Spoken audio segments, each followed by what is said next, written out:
Welcome to part 2 of 3 of the New Hampshire Planners Association's virtual spring webinar series. My name is Kyle Pimentel. I am the Principal Regional Planner at Stratford Regional Planning Commission, and I'm going to be moderating this afternoon's session on recycling.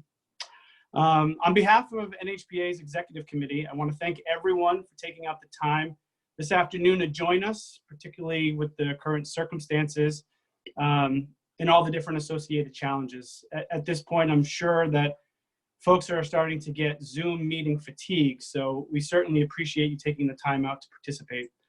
As many of you know, each year the NHPA hosts their annual spring conference. This event attracts planning professionals from across New Hampshire and neighboring states, and is an excellent opportunity to showcase New Hampshire's unique communities, discuss relevant topics, and provide success stories and best management practices for planners to implement in their own communities.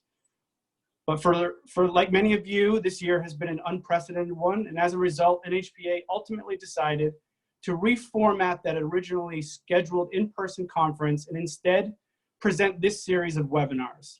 Today is the second session, following up on last week's session on COVID lessons learned, and we look forward to seeing you at next week's reflective look at the state's workforce housing statute and its implementation. Although we're all a little bit disappointed that we're not able to host this year's event in person, we hope that you find this webinar series valuable and that it provides relevant and applicable information that you can take back to your communities. I would like to thank our panelists, Antioch University, specifically Krista Daniels, our IT guru, Harold Hale, and then the rest of the conference organizing group for putting this together. So with all that being said, I hope we have a great session today, and I'd like to get us started. So for today's agenda, I will turn things over to Krista to talk about the logistics and Antioch sponsorships. I'll introduce the speakers. They'll give 2 presentations that will take us to roughly about 2:45, and we'll have 15 minutes or so for question and answer. Quickly plug the next webinar for next week, and then we have 2 short videos for both the plan of the year and project of the year that were given out this year. So with that, I will hand things off to Krista so she can talk a little bit about the logistics and our sponsor. Sure, thank you, Kyle. So just so everybody's clear, if you have a question while the speakers are presenting, you'll see a little box down below in your Zoom platform that says Q&A. So type any content questions in the Q&A section, and then this way we can field those questions. Kyle will field those questions to the speakers at the end. If you're having any kind of technical difficulty, use the chat box and send it to one of the hosts, and we can try to address your technical problems if we can. If there's a problem we can't address, just know that the presentation will be recorded and posted to the APA Northern New England chapter website in the New Hampshire section. We always hope it'll be posted in 1 week, but it probably might take about 2 weeks for these to get up there. Next slide, Kyle.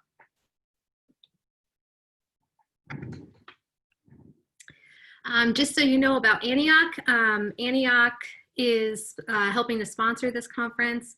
The Center for Climate Preparedness and Community Resilience is co-directed by Abby Walton, and our mission is to strengthen communities to prepare, respond, and recover in the face of climate impacts and other disruptions through collaborative, innovative solutions. You can check out some of the things that we offer at communityresilience-center.org. Next slide, Kyle. And just something you might be interested in, recently we launched in the last couple of years a climate change resilience certificate. It's a set of online courses that you can either take for professional development or actually take them and get a climate change resilience certificate from Antioch University. One thing to note is that each course, they start in the fall, is only 4 weeks. Each one is asynchronous, so you can do them fully online at your own pace. And like I said before, you can audit a course, take it for professional development, or take it for graduate credits. And I think that's all I have to say about that. So I will pass it back to you, Kyle. Thanks, Krista. Before I introduce the speakers, I'd just like to provide a little bit of context Today's headlines are awash in recycling news, and plastics certainly are at the top of the list. In this session, we'll be learning about recycling challenges from two very different perspectives. The presenters will review the recent China sword impact in collapsing recycling markets worldwide, and how US cities and towns here in New Hampshire and New England are dealing with increased costs and increasing landfilling of materials.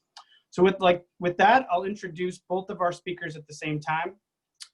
First is Michael Durfer. Michael Durfer is the retired executive director of the Northeast Resource Recovery Association in Epsom, New Hampshire. While at the association, Michael faced a barrage of difficult issues: tipping fees, recycling rates, diversion rates, waste characterization studies, contract negotiations. New technologies, and China's green fence and China sword were among challenges for which Mr. Durfer became a regional leader.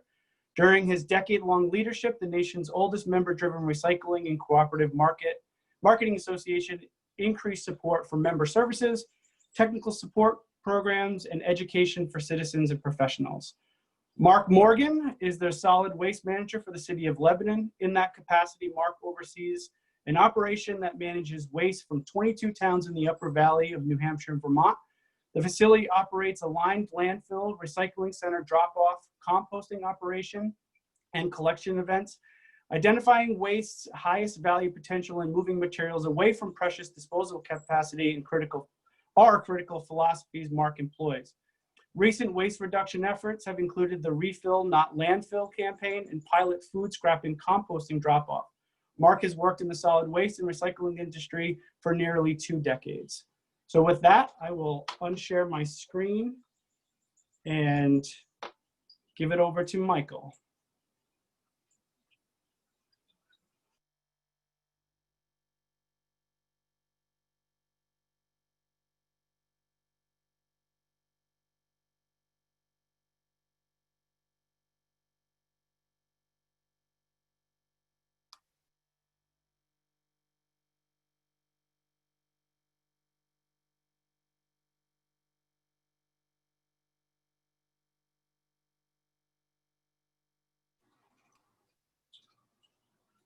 How does that work?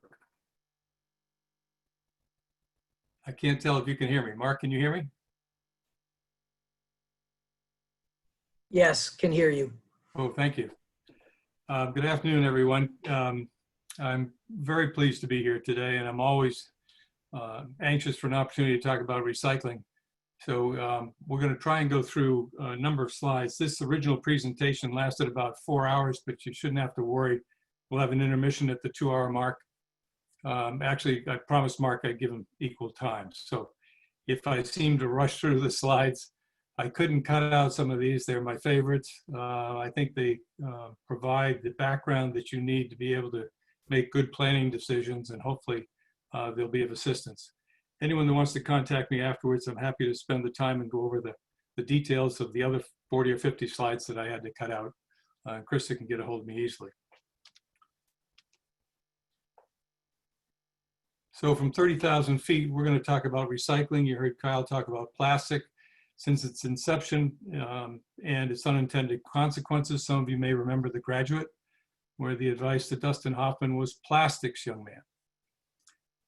And then we come to the next great plastic problem, and that is the China markets, contamination of single stream, their announcement to the World Trade Organization, and they're shutting off the logistic chain. We've heard a lot about logistic chains with the COVID pandemic. This was a very similar type of thing, except it was made non-existent. We're going to hear about the impact on disposal capacity, and if you take away nothing, that's the one slide I do want you to remember. The disposal capacity in New England is dwindling very rapidly, and it's going to come to create a crisis situation. And in Chinese, you're going to see crisis is defined as danger and opportunity. I believe it presents an opportunity, and like our friend Mr. Schwarzenegger, recycling will come back even stronger. Where have we come from? 1916 to 18, massive shortages of raw materials during World War I. The federal government created Waste Reclamation Service with the motto, don't waste, waste, save it. Much like Mark's current landfill motto. 1930s, the Great Depression was survived by peddling scraps of metal rags and other items. In the 1940s, you got a coupon for goods such as nylon, rubber, and many metals. The point being that the material was valuable and it was scarce. But in 1955, August 1st issue of Life magazine offered a 2-page article on throwaway living. Consumers were progressively sold on the idea that single-use items are a necessity of modern lifestyle. Ease and convenience became the 2 most desirable qualities in product marketing and packaging, inevitably leading to parks, forests, and highways becoming littered with garbage. But on a positive note, in '64, the all-aluminum can was introduced, and that became a very valuable commodity. The litter program that was spawned as a result of our Throwaway Society was met with efforts by Keep America Beautiful on the national level and by New Hampshire the Beautiful, which has done a fantastic job in the state of New Hampshire. With the Blue Bag program, they actually donate the bags to the state to do the cleanup days, and they do a lot more in terms of supporting education for recycling. We convinced everybody back in '65 to '70 that if it had 3 arrows going in a circle, it's recyclable. And that is absolutely true. It is recyclable, but there may not be a market to take it for. You may be able to sort it, store it, ship it somewhere, and that somewhere it goes out of business, you end up shipping it to a landfill. But the 3 arrows were convinced everybody that if they had those, it was recyclable. This just gives you an idea of the explosion of plastics. This is only from '97 to '15. From '15 to current day would be even further up in terms of the billions of pounds, billions with a B, of materials that were created for plastic, primarily for packaging. Not only to create plastic, and you remember some of the thick plastic, the milk jugs, the Tide containers, the Maxwell House coffee, those all were produced with NHPA, which is very valuable, but they weighed more. So we went to the Capri Sun pouches, we went to the wraps, and all you have is holding everything together as a piece of plastic. That too can be recycled, but it's really tough to bale it. And Mark may touch on how difficult that makes it when it becomes instead of something that's worthwhile. But along with this, everybody was convinced that large regional hub and spokes would come online. The local transfer stations were only seen as a feeder system that would go and feed into the other transfer stations and eventually get to a single stream processing plant. This shows you the explosion of single stream processing plants starting in 2012 to 16. In 4 years, they doubled nationwide. And they doubled because everybody made the decision in 12, it was about a 4-year build out period. But in 2012, they looked at the financial numbers from 2011, which was the peak of the recycling markets, and said, if we build this 80,000 square foot single stream recycling plant, we're gonna make a lot of money. If the recycling had stayed the same as 2011, they would have. But unfortunately for them, it went just the opposite direction. This is a typical sort line in one of these processing facilities. And you can see this has 4 stations here with room for some more in the back. You typically would need about 8 people on this line at the speed it normally travels. You can see they're trying to pick out cardboard, they're trying to pick out valuable plastic, they're trying to get rid of anything that's trash so that the end product can be clean. But if you look at this line, it's almost impossible to pick that out. You now have to add on the difficulty of the current pandemic because as you notice, there's very few masks here. And in some of the pictures, there are very few gloves. Well, that's made a huge change to what they're having to do. Slow down the line, add more people, give them more PPE, all being more costly at a time when recycling is becoming less valuable. Logistics. This is a ship based in Long Beach that goes back and forth between Long Beach and Beijing. Prior to 2011, China was shipping us all kinds of flat screen TVs. And these containers on the ship would be empty going back. So they, as Mark indicated earlier when we were offline, the whole predicate for the single stream pricing was based on a free trip back or a very low cost trip for the material to go back to China and for them to sort it. You just saw the single stream processing line. This is what the processing line, one of the processing lines in China. I want to say that there are up-to-date and modern single stream plants in China as well. And they're trying to phase out these homegrown ones that are obviously not the way you want things to be done. The OSHA requirements here are just blown out the window. And what happened in China was, like the green fence in 13, there was a media scandal. It was a YouTube video that went viral. And it showed the life of a family in China that actually lived on one of these piles of plastic that we had shipped over. The rest of the globe had shipped to China. And it showed them from the time they got up in the morning to the time they went to bed. It's one of the most depressing YouTube videos you're ever going to want to watch. I have to forewarn you. But it was an embarrassment to the Communist Party and to Chinese officials, especially Xi Jinping. At that time, 60% of the groundwater was unfit for human consumption. Almost 20% of arable land contaminated with heavy metals. Only 84 out of 338 prefecture level or higher cities could attain the national standard for air quality. And skipping down, it was a result of decades of putting economic growth above the environment, lack of enforcement of environmental laws, lack of centralized control, staggering increase in urbanization as people fled the countryside to go work in the manufacturing in cities, and 100 million new cars on the road in just the last decade alone. But the real critical piece for the president, I believe, is rising social pressure. Pollution was related social incidents, leading cause of social instability. We've seen the protests in Hong Kong. We've seen the protests in this country. The Chinese president was concerned that the lack of environmental certainty for their people would cause them to rise up against the government. Why was it so important when China decided to clean up its act and stop taking in material that was contaminated? If you look at this, the world's copper scrap recycling, 55%. The entire world's recovered paper and fiber, 55% to China. And all plastic scrap, 51% went to China. China is the big gorilla in the room, and they controlled the market. And there was nowhere else for this 55% to go when they shut off their China sword. They notified the World Trade Organization July of 17. They were only going to have this ban apply to 4 classes, 24 kinds of scrap. It was all plastics, unsorted mixed paper, textiles, some glass, and metals. And it notified them they would no longer be accepting that material. Not that they would be downgrading it, or you'd have to pay, or you get paid less, but they would not accept it at all. So they made their Great Wall green, and they made it permanent. They would inspect each load that came over with those ships that you saw from Long Beach, and they would come in 20 container lots. They would open the first container, they would inspect the material, and if any of it was contaminated or not up to their specs, they close the door on that container, and all 20 containers go back. They don't even open the other 19. Typically, that would cost about $200,000. So it didn't take very long before people realized when those containers got back to Long Beach, they were stamped rejected by China, and it was the only place that you're going to find to take that material was going to be a landfill. So as I say, their China sword wasn't just a spec degradation, even though they made a spec of 0.03% contamination.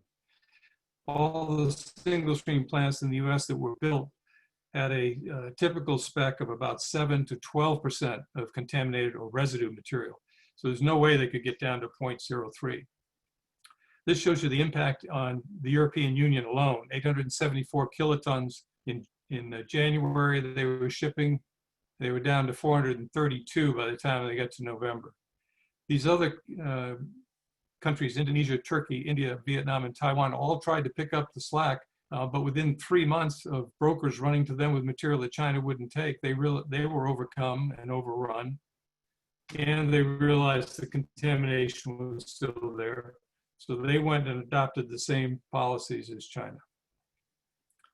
Again, to put into perspective, we were shipping about 75,000 tons of plastic per month to China, per month, in January of 17. So by the time we got to December of 17, we were down to 5,800. Where'd the other 70,000 tons go per month? This is a typical baled operation. This is out of a single stream facility. They were stacking with these tarps on top. If these bales were to get wet, they'd be rejected as well. This is Mr. Ben Harvey. He's looking at mixed paper. He was getting paid $180 a ton for mixed paper. Now he's being charged about $75 a ton for it. His budget is shot. According to Waste Management, and so when this all happened and the markets cratered, everybody started looking for someone to blame, and the first one was contamination. That's why we can't ship it to China. They won't take it because it's too contaminated. Waste Management, the contamination of loads is an average of 16%, but it could be as high as 50%. But the Chinese spec is 0.03%. Not going to work. So contamination was one, and a lot of it had to do with, we told people to put it in a blue bin. They put it in a blue bin because they think it can be recycled. It has those 3 arrows on it. Didn't work. This is just a typical, it's blurry on purpose. These are all different items that are found in typical hotels or conference centers or any place that describes single stream. You could have 2 hotels next to each other and they could have 2 different programs going. So it's very confusing. Another one was glass. It's all glass's fault.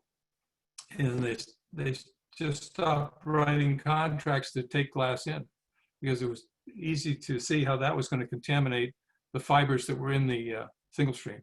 And the fiber people didn't want the glass people didn't want the fibers. So it was a lose-lose.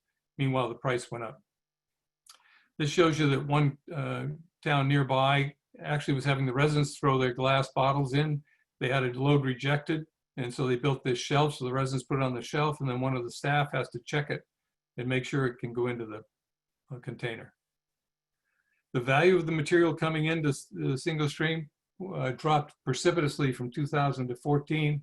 And right now, British Vancouver is projecting there'll be no newspaper at all in the mix of recyclables within the next 5 years.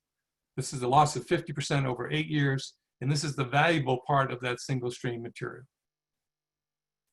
This shows you recent updated values of material, recyclable materials still in the marketplace right now today. Baled OCC is about 75 to 95 a ton. Its high was about 250 a ton.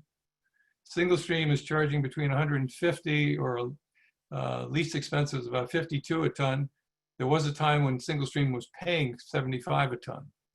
Aluminum cans are 20 cents a pound, and they used to be much higher, closer to $1 a pound. So for a small transfer station that could save up 40,000 pounds at their transfer station, they could get $40,000 for their aluminum cans. The point is, there is value still in recyclables. It's a matter of getting that value to market and matter of the market's recovering. This again shows you the single stream challenge. It was up between $160 and $180 a ton value. That's when they could pay some to the people supplying it. It dropped in half over the course of 5 years.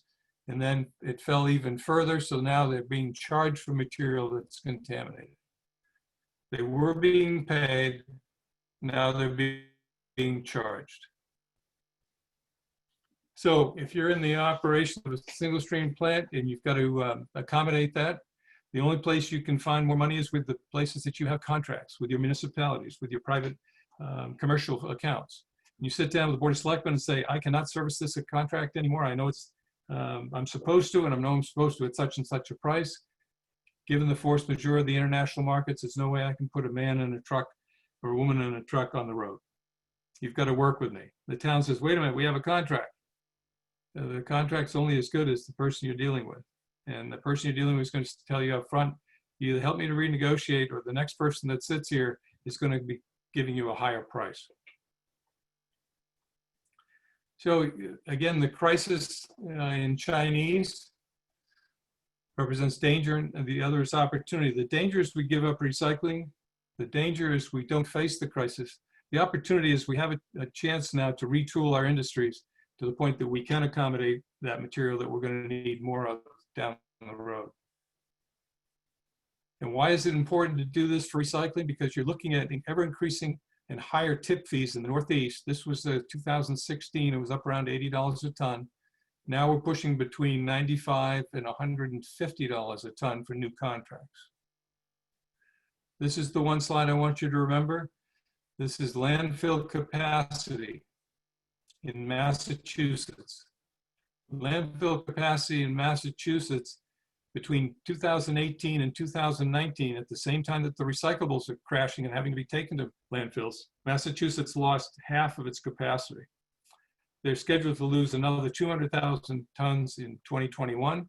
And when 2025 hits, which is not far away, they're going to be down another 400,000 tons, resulting in the red number, 2 million tons that have to find a new home.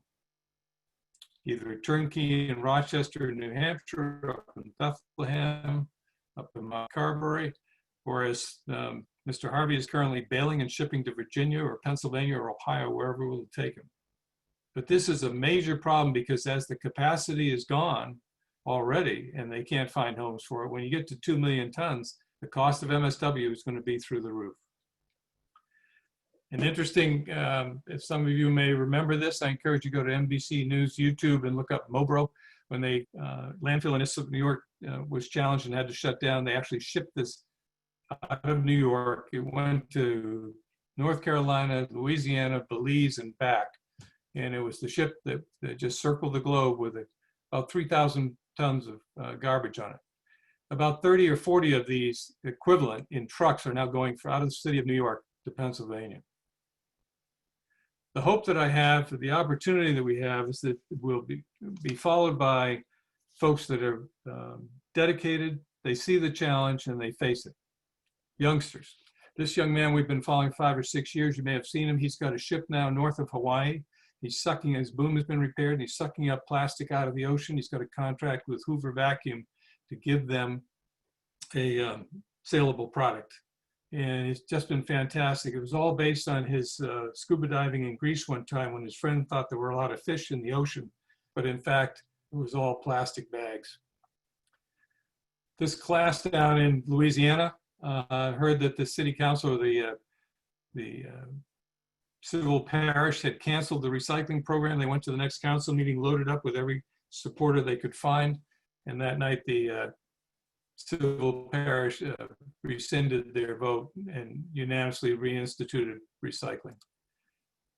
Some of you know Greta Thunberg. We've been following what she's been doing in Sweden. And it's just as an example that young people will become engaged. We've got to help them as much as we can because they're going to need the tools to make this right. Another piece that gives me hope is the Cuyahoga River in 1969 was pictured in the back here, was aflame. And people realized rivers are supposed to be swum in and they're supposed to be fished and canoed. They're not supposed to be on fire. In any event, it's now cleaned up, and it was that year that the EPA was founded. Another hopeful sign in Wellington, New Zealand, they still do source recycle. The yellow bag is for trash. The big container is for cardboard and plastic, and then the blue bucket is for just glass. So there is hope for those types of programs. The other hope is that economically, people will start to get the message. This is what we threw away one year to a landfill, $6.5 billion worth of valuable materials. Remember the slide that had all the current pricing on it? That was what these values represent.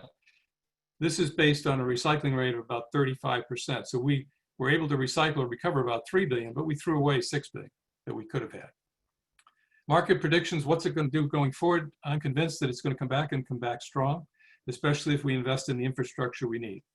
But this was done in 2016 prior to the China sword. So I'm very proud of the fact that we're at least couching our bets a little bit that it could change dramatically. So in summary, recycling is historically good policy and residents do want it and they do support it. Recycling is market driven, which requires domestic capacity to avoid logistic chain breaks and flow interruption. And a failure to recognize the danger of crisis and seize the opportunity will end up doubling disposal rates for communities as well as losing the value of recyclable material. Mr. Morgan, over to you. Thanks, Mike.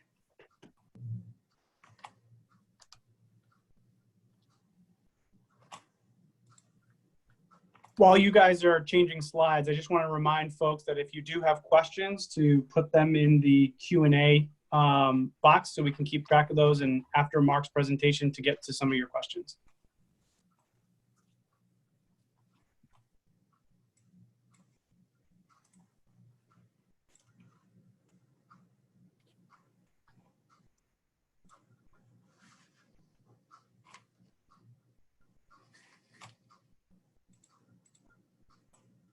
All right, can everybody see that?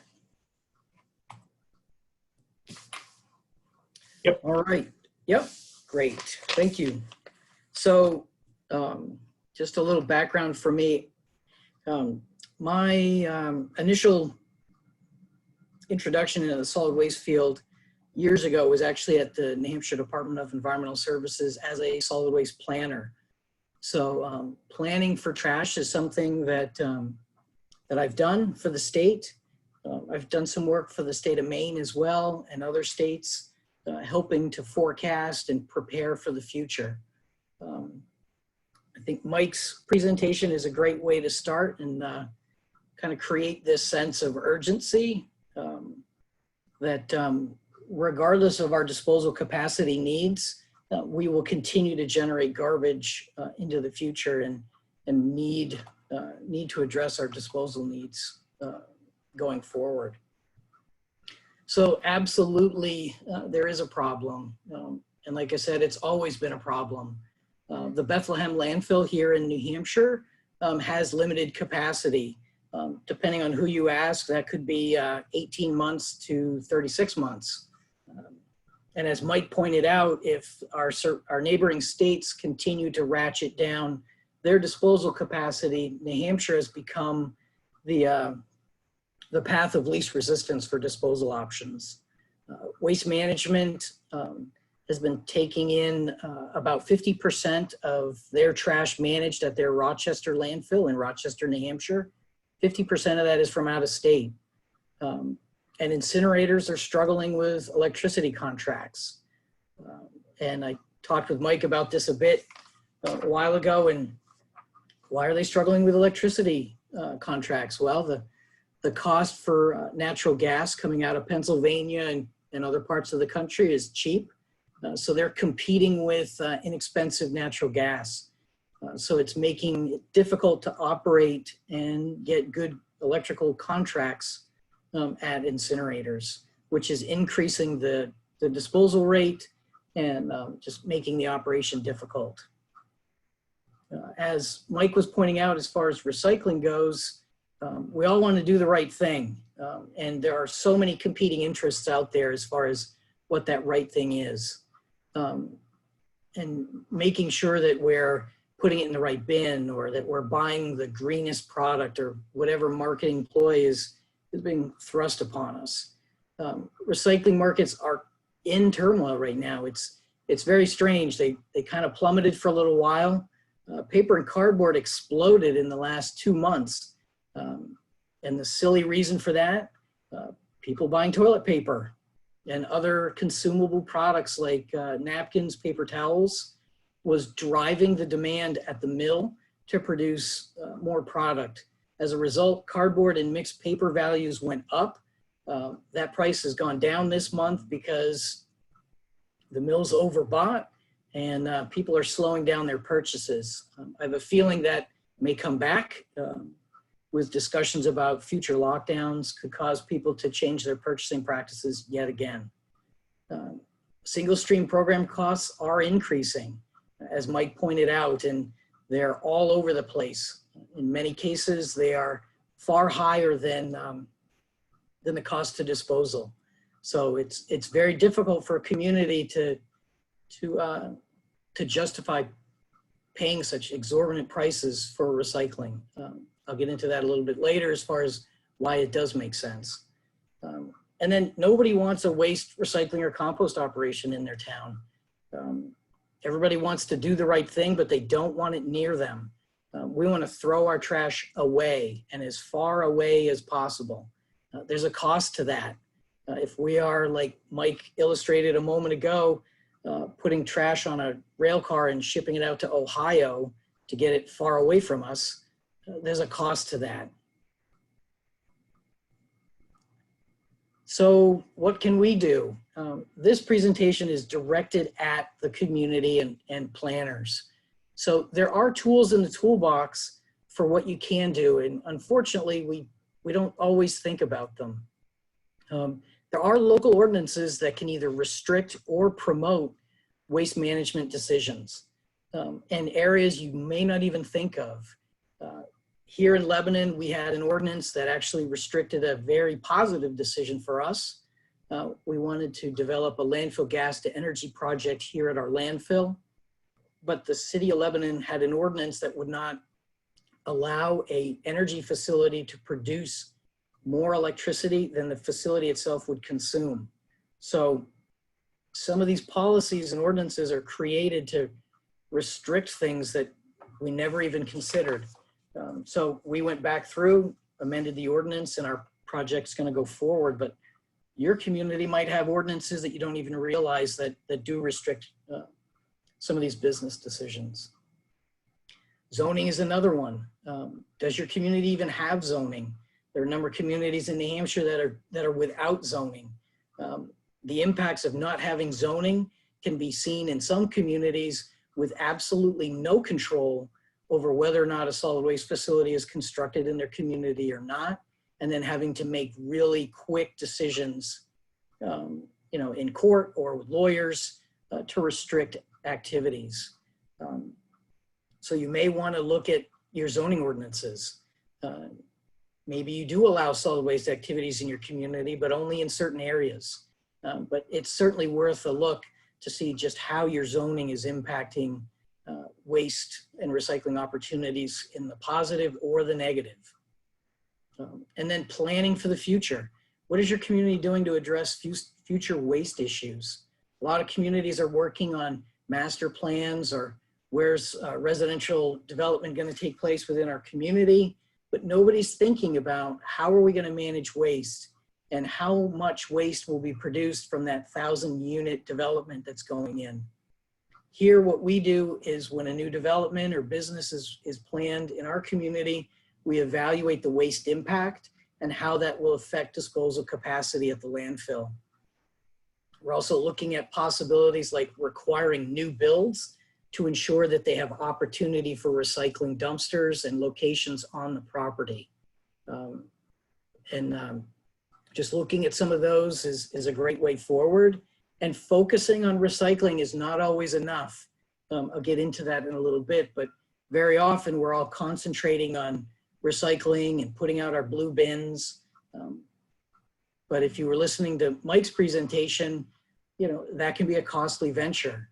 And in some cases right now, the disposal rate for single stream can be as high as 40%. So you're paying for a recycling service and 30 to 40% of it's ending up in a landfill anyway. Your community can also look at its purchasing policies. You can contract for services, things like, let's say your community wants to do food scrap composting. Well, it's not offered. You'd like other businesses to try this waste diversion activity. The community could act as an anchor to establish new business in your community to drive it in a direction that you'd like. Making sure that when you're purchasing paper products or other products that it contains recycled content helps support the recycling markets as well. If your community doesn't have a recycled content requirement, that's something pretty easy. And again, it helps support existing recycling markets. Do you have any goals? A lot of times we talk about, well, if you don't have a goal, it's never going to happen. For a while, we were all focused on recycling goals. I worked for an organization that was really heavy focused on recycling goals. And I and a few others worked hard to change that focus. And the rationale was, it comes down to something as simple as cardboard boxes. For shipping purposes, if your focus is recycling, you have a decision to use cardboard boxes or reusable containers. If your focus is recycling goals and increasing your recycling, you're going to opt to do a cardboard box to improve your recycling goal as opposed to reusable. Waste reduction or landfill reduction goals seem to be the direction that organizations and companies are moving in, which are a better picture of what your community is doing. We don't talk enough about waste reduction. Those are very difficult to quantify. It's hard to measure what never happened. And then landfill or incinerator reduction goals are are a little easier, and we are seeing more and more of these out there in the universe. And it's easier to track, well, what did we throw away last year compared to this year? So those are ways that your community can at least measure some of the progress and things that you're working on. So here in Lebanon, we did a local waste reduction program focusing on a few key areas. One area that we actually looked at was our farmers market. We have a fairly robust farmers market. And what we decided to do is we took control of all the disposable or consumable products within the event. So the Lebanon Parks Department is now the vendor, and all of the participants in the farmers market have to purchase their cups and plates and things of that nature from the Parks Department. All of the compostables make their way to the Lebanon Solid Waste Facility for composting. So what we've done is we've created a situation where contractually the farmers are obligated to use only compostable or recyclable products, and then the city provides an avenue for those materials to be properly diverted from the landfill. Year one, we achieved a 90% diversion rate and produced a good compostable product and recycled. It was amazing how few recyclables we actually found, because we were able to replace a lot of them with compostables.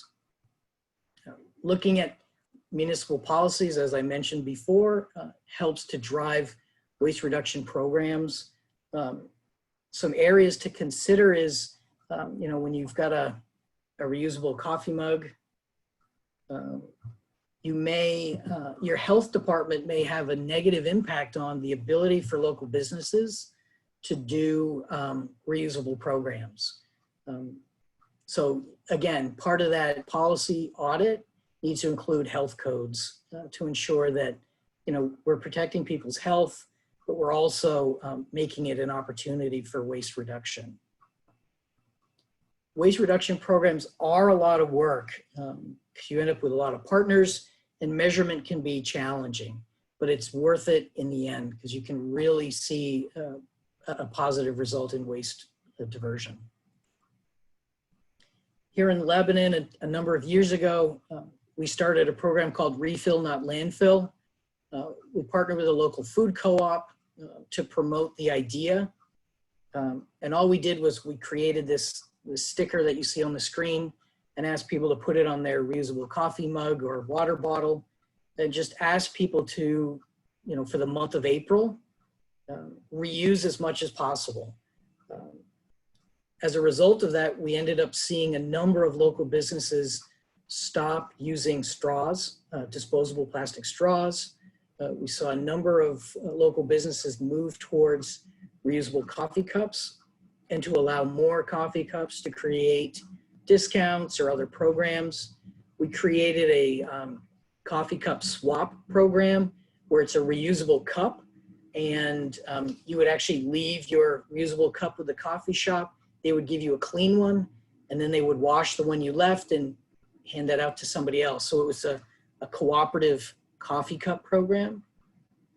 These were all really low cost changes and campaigns that we did, but we saw a tremendous increase in reuse throughout the community. Very positive. Moving forward for your community, some critical things that are important for folks to get a handle on. And one is understanding your community's waste, as well as recycling or composting that's either taking place or available. Just knowing that you generate, say, 100 tons of waste annually is not sufficient. How many of those tons come from residential properties? How many of them are multifamily or single family? It really does make a difference. People in multifamily housing units actually generate less trash per person per day than single family dwellings. How much is commercial? Retail is different than restaurants. And they're different from institutions. Do you have a lot of colleges in your community? Do you have private schools? Are they boarding schools? Are they day schools? It all makes a difference. Again, you really, you would benefit from doing a community policy audit, looking at zoning, ordinances, and other policies that are internal, such as purchasing policies. And does your community have local options? Maybe there's a recycling processing facility within your community. Maybe there's a composting facility, or maybe there's a composting hauler. There may be opportunities for your town to help promote, expand those programs to the benefit of your community and your neighbors. And also participating in organizations like the Northeast Resource Recovery Association can be of huge benefit. Just networking with other towns, talking with folks and finding out, hey, what are you doing? As Mike mentioned earlier about the confusion with recycling categories is really a problem. But if you're talking with your neighbor and finding out, hey, how come you can recycle plastics 1 through 7? We're only doing plastics 1 and 2, or, oh, you put your box board in with your paper, we put it in with cardboard. Through the NRA, you can have these conversations with your neighbor and have a better understanding of what the market allows or prohibits. The last thing I just want to do a quick, hopefully quick, we're running down to the last few minutes here, is just talk about the impacts of COVID-19. I think this is going to be a major game changer for the way in which waste is managed everywhere. We were talking offline earlier, and we're seeing it with curbside collected recyclables. Some vendors have discontinued that. Some communities have discontinued their recycling programs temporarily. Some have stopped taking certain items. There's a lot of confusion out there about how the CDC guidelines kind of interweave, as it were, with waste and recycling programs. What we've seen here at our facility, we've not changed our practices. We have participated in a lot of webinars to educate ourselves and staff. We just are participating in as many trainings as possible and encouraging and providing staff with PPE, face masks and face shields, gloves, opportunities for hygiene. We have social distancing areas throughout the facility, signage, just to protect ourselves and the public. What we have seen is an overall reduction in trash generated, but an increase in residential service needs. The number of residents using our facility has doubled in the last 2 months, but the amount of waste that we're seeing because of the shutdown of restaurants and events has gone down. As a result, we're also seeing costs going up for collection. And as Mike mentioned earlier, logistics are a struggle. They were before. The U.S. Department of Transportation changed a lot of the hauling regulations and the amount of time that a driver can spend in the cab. So that had an impact on logistics before COVID-19. Now with COVID-19, we're seeing things like people are sick, they're not coming to work, they're laid off. So logistics are more challenging. Global markets, as Mike was mentioning, we're already impacted and are so even more now. If you're participating in a recycling market that is overseas, you're gonna struggle. The markets that we've worked on for over a decade here in Lebanon are all domestic based, and we keep it as close in the Northeast as possible. What that affords us is not always the best price, but we've always been able to move material because we're using domestic markets. And when the market is struggling, we continue to move material because we've developed good relationships directly with a mill process. We're not going through somebody who's going to sort our material again. Manufacturing, I think we're going to see, as we've already started to see, come back to the US, which should have a positive impact on recycling markets.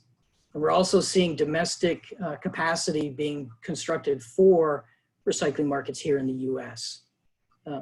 Another thing that some may have heard is a co-op or a continuity of operations plan. If your community doesn't have one, you really need to look into this. And this is, how will you continue to do whatever it is that you do in the event of fill in the blank? Right now that blank is filled in with COVID-19. And how do you continue to offer services in the event of some shortfall? So that's my presentation. And as Mike said, you know, my email is right here. Feel free to reach out. I'm happy to help. And I think we have some time for some Q&A, but I'm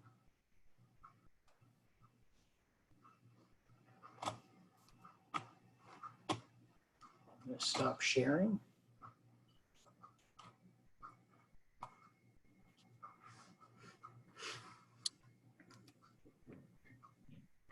Thanks, Mark. And both Mark and Mike for that presentation. We have about 10 minutes or so for questions. So I'll dive right into some of the questions that we received from the audience members. The first one, where I live, they ask recycled items to be placed in one bin. Should I not recycle the glass since it will break? Well, that's one of the bigger questions that we've addressed before. It depends on who the carrier is. They may have a process where they take the glass out at first at the beginning of the sort line, and they feel they can manage it. But I would tell you sooner than later, every one of the curbside programs is going to do away with the glass as an accepted piece of material. Here in the Upper Valley, Mike and I were talking earlier this week, and there's 2 communities in the Upper Valley whose new renegotiated contract involves separating glass out. So Mike's absolutely right. If you're not separating glass out now, you probably will be soon. And chances are good, if you are putting glass in your bin, it's making a very long trip to a landfill in some other part of the country. Another question, can you expand upon the current status of food scrap composting in New Hampshire? There's very little. I don't know what to really answer there. We do food scrap composting here in Lebanon. We offer it to our customers. We're in the process of developing a drop-off. There's less than 4 food waste composting options in New Hampshire. It is a wonderful place for communities to get on board. There is a permit process that communities could go through to start composting food scraps at their transfer station. But there's not a lot of options. What we try to do here in Lebanon is push as many residents as possible to compost at home. Backyard composting is right there. It complies with social distancing and all sorts of COVID-19 guidelines. So backyard composting can be inexpensive for your community and divert waste successfully. The next question is a 2-part question. The first part is, other than buying recycling products, how can the public help the recycling market and increase the value to our materials? And then the second part of that is, what kinds of conversations should we be having with town officials? Mike, I'll let you take part A, part B, I'll take the second part. Well, you go first. All right, so town officials, I think part of it is just educating people about what is and what is not recyclable. Simply because something is plastic does not mean it's recyclable. As Mike alluded to earlier, there's a lot of confusion and people see a recycling triangle and automatically assume it's recyclable. So the argument is, yes, it is recyclable, but there's not a convenient market for that product. A garden hose or a plastic leaf rake, although it's made of plastic, is not recyclable and should not be in your recycling bin, but it does make its way in there. So aside from purchasing, what residents can do is clean up their recyclables as much as possible. And cleaning it up does not necessarily mean rinsing out your ragu spaghetti jar. It also means should you be putting the ragu spaghetti jar into your bin, or in what bin do I place it in? So reducing contamination is something that every resident should be working on. The only thing I would add is to engage with the school and the students, the honor societies, the recycling environmental clubs, that kind of thing. We've had a great deal of success with kids that have done things like that. There was one student down in Bedford, I think, that organized a plastic bag retrieval system for the town. And she and her parents would collect them all and take them down to the local grocery store. So things like that, you know, give me hope that there's going to be more and more of that going forward. Another question is New Hampshire pursuing a composting standard or goal similar to the guidelines that have been set in Massachusetts?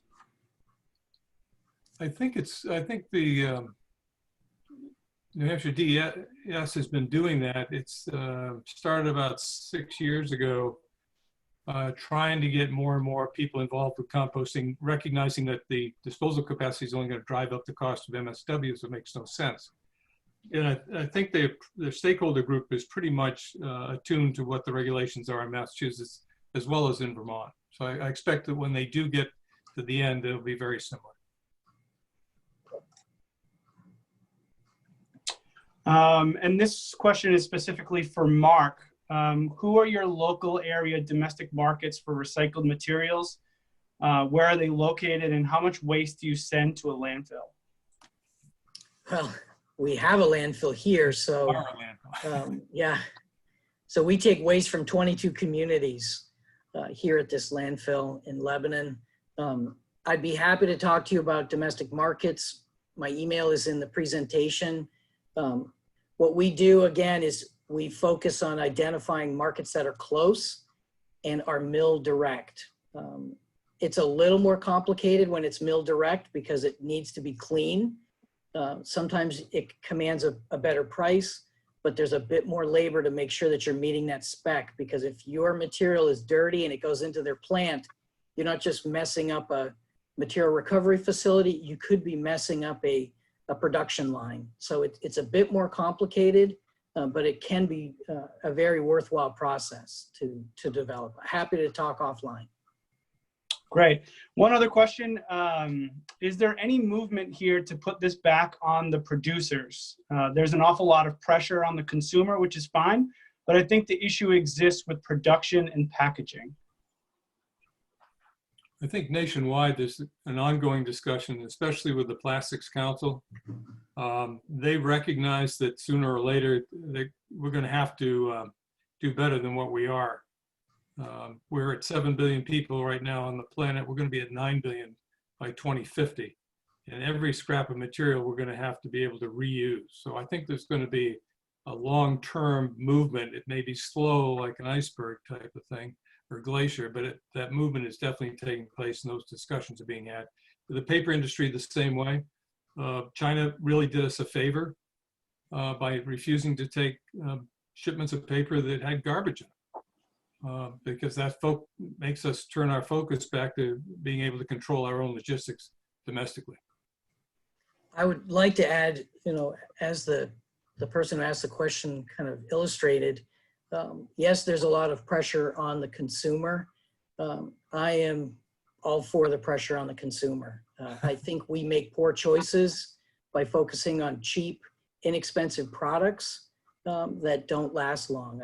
I think we need to rethink the way that we generate waste, and do we need to be producing as much waste? So by placing the emphasis on the producer allows us to continue to make poor choices about waste generation and disposal. Great. And we have one last question quickly. Although not recyclable, what do we do about hazardous waste? Why is there not a state program for helping people get rid of hazardous waste and not dumping by the side of the road or in the woods? Mark, you want to tell them about the Greater Upper Valley? Sure. We have a good partnership here with the Upper Valley Lake Sunapee Regional Planning Commission, and they organize a number of household hazardous waste events. And I think some of it, again, goes back to our purchasing practices and just making sure we're purchasing smart and educating our public. As far as why there isn't a statewide I know they tried a program called Paint Care in New Hampshire a few years ago.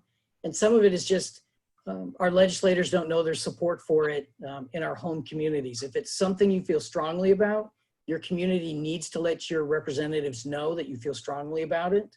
But again, educating the public about alternatives. Our Regional Planning Commission here in the Upper Valley works hard to train people about alternative cleaning chemicals and things of that nature. So I think there's more work to be done. And again, abdicating that responsibility to the state is not going to be the answer long term. It might get the ball rolling. There are grants and other things like that, but long and the short, I think people need to, like I said before, rethink what we're doing.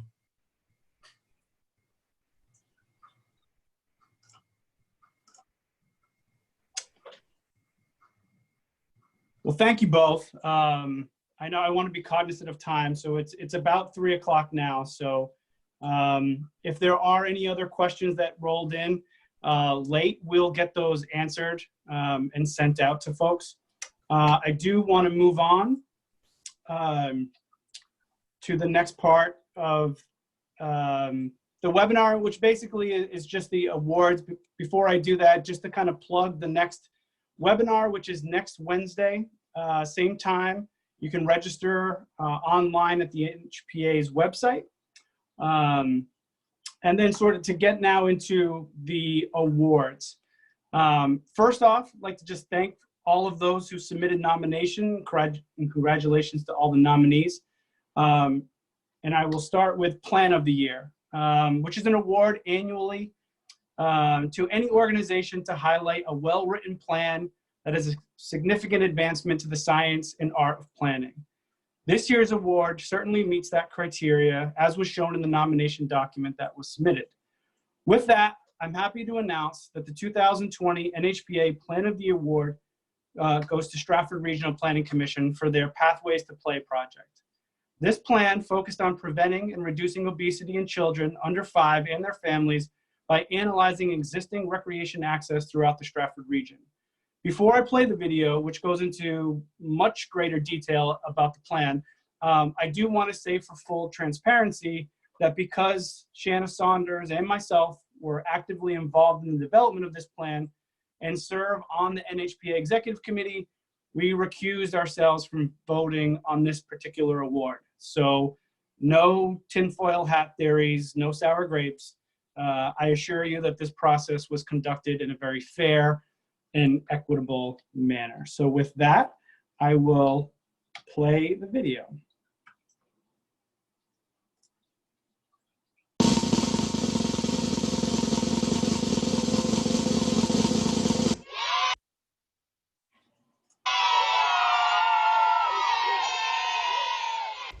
We're excited to hear that SRPC was awarded Plan of the Year for Pathways to Play, a roadmap to active recreation.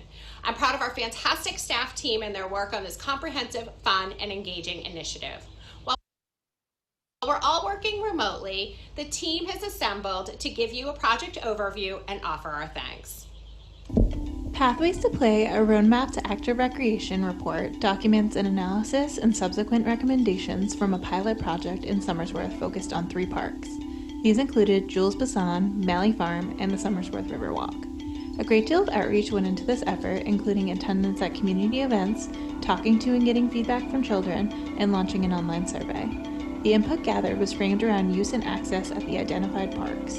The pilot was part of a larger project, Pathways to Play, funded by the New Hampshire Children's Health Foundation. Their funding program supports projects that prevent childhood obesity, promote oral health, and reduce food insecurity. This project also included a larger regional effort to map all recreational resources in SRPC's 18 communities. I worked on the regional recreation mapping portion of this project, where we created a recreation data layer from compiling information from various data sets like conservation lands, water access points, key destination points, and cultural features. Each municipality helped us review this information for additions and changes. We then performed mapping analyses to look at the proximity of various recreation sites to different demographic populations and to understand access to recreation sites by public transit routes and major transportation corridors. We learned that there are a lot more publicly accessible recreation sites available than the public is aware of, many of which are available by public transit. At the end of the phase of the Pathways project, we provided a poster-sized map of all the publicly available rec sites to each of our municipalities. I lastly want to recognize Marcia Moreno-Baez for her significant contributions before she left SRPC. Hi, I'm Nancy. I worked primarily on this project, on the Pathways to Play project in Somersworth, doing the outreach and the final report. It was an awesome opportunity to connect with the community and the city and really hear what people had to say about their amazing recreational areas. Meeting with kids was amazing because we learned things like there are only 5 bars on the monkey bars, which is not enough apparently. So we were able to make some good recommendations about improvements and to increase access to recreation for all. I worked on outreach and graphic design for the Pathways to Play project. We created this awesome template for kids to draw their dream park that we recreated for the 3 different parks. We brought this to the local library, International Night Out, as an activity. I also did a project logo. We wanted to create recognition, and I worked on the graphic design of the report. We wanted to make it look nice and for it to be more readable. We did call out boxes which had graphics and were a good summary of some of the main findings of the report.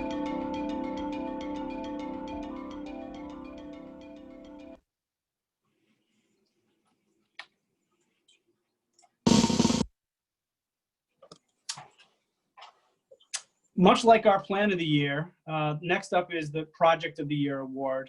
And this award recognizes a project, a program, or a tool that is a significant advantage to the cause of planning. This category emphasizes results and demonstrates how a project, program, or tool implemented a plan. With that, I'm happy to announce that the 2020 NHPA Project of the Year award goes to the town of Exeter for their Housing Future project. This project is an ongoing initiative that has the goal of helping Exeter meet local and regional housing needs. Accepting this award on behalf of the town is Town Planner Dave Sharples, who I hope to see soon on the golf course, to provide more insight on this project and to show how this led to an approval of significant zoning amendments that will help facilitate the development of a more diverse housing in 3 different walkable mixed-use centers. So with that, I will turn it over to the video.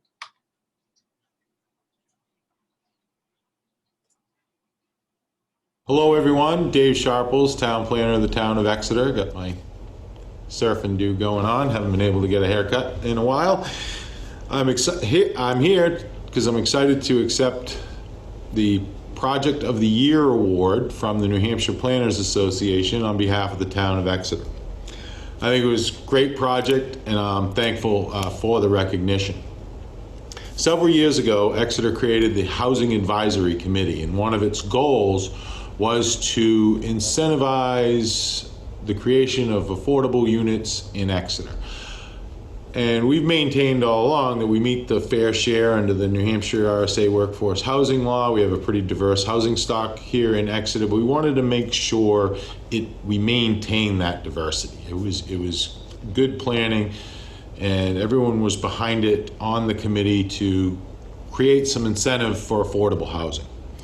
So we applied for and received a municipal technical assistance grant from Plan New Hampshire, and we hired the Horsley Witten Group to develop an amendment that would incentivize the creation of housing stock in Exeter. We came up with an ordinance called the Mixed Use Neighborhood Development, or MUND. And what we came up with is we wanted to incentivize but not require the creation of affordable units. So we wanted to give landowners looking to develop their property an option. What we did is we removed density. If a landowner chooses to go under conventional ordinances, they can do that. If they choose to go under the MUND, then density doesn't apply. There is no density requirement, as many units as they can put in there under density. But they still have to, there's parking and height still are part of it. But parking is any commercial parking needs is reduced by 50% in the zoning ordinance, and residential is 1 spot per unit, whereas the zoning ordinance regulates 1 spot for 1 bedroom or less, and more spots as you increase your bedrooms and so forth. And there's some requirements for guest parking for multifamilies over 4 units. We just removed that and said one space per unit. But We also wrote into the ordinance that the planning board has the authority to waive, not a variance from the ZBA, but to waive up to 100% of the parking requirements if the landowner or the applicant can meet certain criteria that on-street public parking is available, or parking somewhere else that might be deed restricted that's safe and accessible, then you don't have to have the parking on site. Also, with height, it allows an extra story where it's allowed. So right now in the downtown district, it's 35 feet. That goes 35 feet, 3 stories. That goes up to 50 feet, 4 stories. So it gives you, it removes the density requirement, cuts the parking requirement, and adds an extra height. So you can either choose to go under that, or you can go under conventional design, but hopefully they choose the other. So what do we get for that incentive? The developer or the landowner has to provide, the incentive is it has to be high quality urban design, and we have we developed some illustrations and some pretty in-depth architectural standards that they have to meet. And also they have to provide at least 10% of the housing stock has to be affordable in perpetuity. So we give something, but we also get something, and we believe that's a good enough incentive. We've talked to developers; they're very interested in it. We haven't gotten a project under it yet, but it just passed in March, so it's only been a couple months. The project would not have been possible without the assistance from Plan New Hampshire. Special thanks to Robin LeBlanc for providing us the funding to do this important project. Nate Kelly from the Horsley Witten Group, the consultant we hired to work on this project with us. The members of the Housing Advisory Committee. Sarah Reitzman from the Workforce Housing Coalition of the Greater Seacoast. The Exeter Planning Board, the Master Plan Oversight Committee, and all of the engaged and active citizens of Exeter that participated in the public forums and voted the amendment in at the ballot box in March. We've already had interest seeking to utilize the amendment and hope to get an application in the near future. We also anticipate that this may be a model for other communities if they're seeking to provide affordable housing in their municipalities. And I'd like to thank you again for the award. We're excited about it, and thank you very much.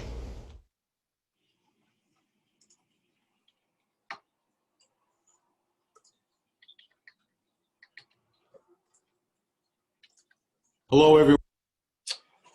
And with that, I'd like to thank everybody again for joining us. Special thanks to our panelists, Mike Durfer and Mark Morgan, our sponsor, Antioch University, Krista Daniels, Howard Hale, as well as our conference organizing group for putting this together. And we hope to see you all next week. Thank you.